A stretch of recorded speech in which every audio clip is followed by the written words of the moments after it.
Well, Beatrice, the reason why it's really difficult to convince foster parents to take these children is that they are very problematic children. They've dealt with abuse for the entirety of their life. They play out, and they don't act like they would expect their biological kids to. When this is the case, when you have to argue to these parents and convince them that they must accept them on behalf of their altruism or any other incentive, you have to lower the checks. You can't realistically say that these people would accept cameras in their house, because what you do is when you privatize this model is you put faith in the familiar system, a system that is going to raise them, and you trust those parents to a certain extent. Only by trusting those parents, only by giving them autonomy and the confidence of the state, do you ever allow that system to operate. We've told you along our bench why that is problematic when those incentives exist, because the ability for abuse to be rife, as it has been in the past, is there, and children are put at risk. There was never any real response to the incentive system that existed in this case. Three questions of rebuttal. 1. Is the family unit the best unit to raise children? So firstly, they wanted to deny and refute that there was ever a shortage of foster parents, and we were able to pick from a wide range of parents who we could appropriately vet and screen. Guys, that was never the case for the reasons that it is inherently problematic and difficult to convince someone to take a foster child. Firstly, people who would realistically take it already have children and are not incentivized, so you're reduced to strict and small demographics of people who are realistically going to take these people. Beyond that, you have to convince them that they're going to be able to do the job. You have to put faith in their ability to say that I am altruistic, I think I have the ability to do it. That necessarily minimizes the amount of training you can give them. It necessarily minimizes the way that the state can intervene, because the state has to put faith in them in order to sign that contract in good faith. That's why it's problematic to say that you can just train these people as much as social workers. But logistically anyway, social workers work for a career, they're paid and trained, they do university degrees, a level of care that can never be delivered by people who also have jobs and who are also dealing with probably numerous foster children within their homes.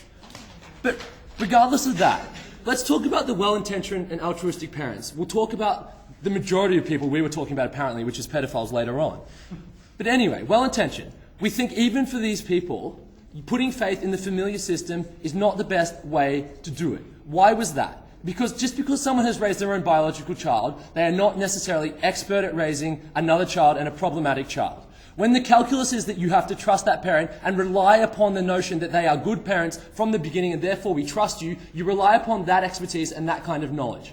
That's problematic because the fact that you can raise your own biological child doesn't mean you can raise a problem child. But even furthermore from that, what it means is that these people are unequipped to deal with those children and at most, have unrealistic expectations when they get into the business and more likely to pass that child on when he acts out or she acts out, when she moves out and when she does stuff that is confrontational to what they expected that child to do. That's why they never provided stability.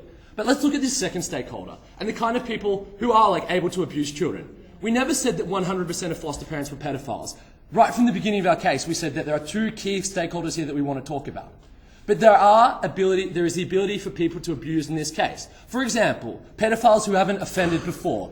The problem with the checks that they wanted to say was that they were retrospective. Working with children's checks rely on someone committing a sexual assault crime against the child. That's after the fact. Secondly, though, sexual assault, these kind of things aren't reading people's minds. But secondly, the family structure necessarily conceals any abuse that would occur in the first place in two ways. One, that they are afraid to challenge the parental figures that are above them. Secondly, the state can necessarily intervene less into that family, because of the nature that the DHS cannot be knocking on your door every hour of the day, every day of the week. But regardless of that, we think that it was particularly problematic because we offered a model that allowed 24-hour supervision. It was more than just cameras. It was the fact that if there was an abusive carer, you could move on to another carer and that child would feel comfortable to approach another person. Necessarily locking them into biological units where there is one or two significant carers who may be abusing them, lock them into a cycle of abuse which only prolonged their suffering.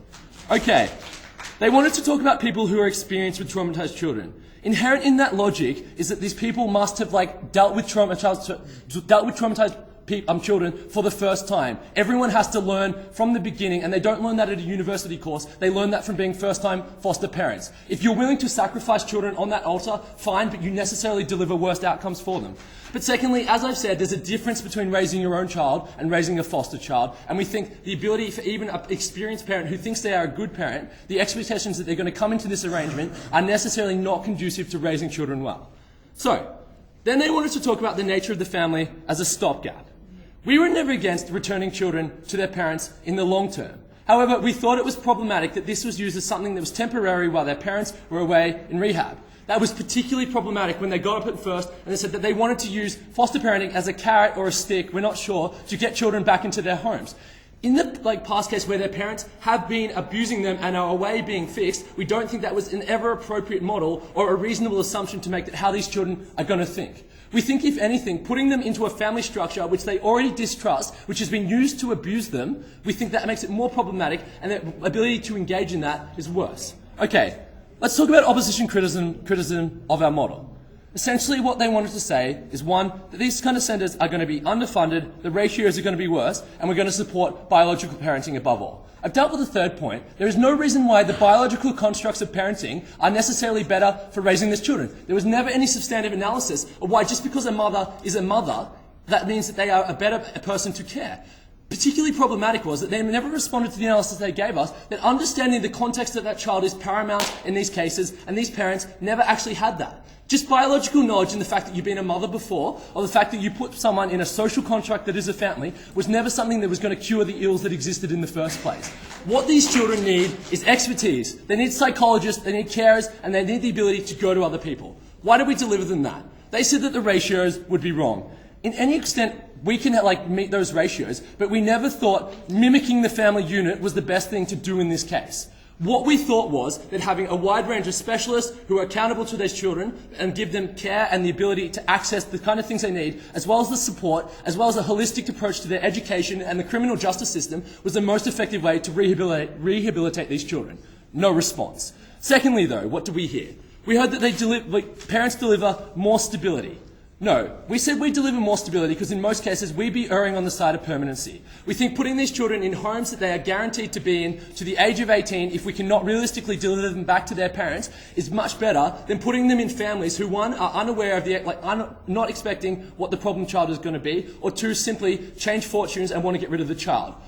A dedicated state system, which is permanent and gives surety to that child, is going to deliver the stability that they have not had for the majority of their life. That's why in those cases of care, pastoral care, we delivered the better outcome for that child, and that's why our model stood above theirs. But secondly, they said that they had the kind of accountability mechanisms that we had, that they could have the DHS, knocking on parents' doors. Logistically, guys, there are certain economies of scale that exist on our model that can never exist under your model. You can't have DHS supervision or camera supervision in every foster home across the country like you could have in supervised centres. That is how that works. But even so, you were relying on the family structure, which has been traditionally very effective at concealing abuse. At the end of the day, what we supported was looking after these children, giving them permanence, and giving them a way out of a family structure that has wronged them already. That's why we were proud to propose.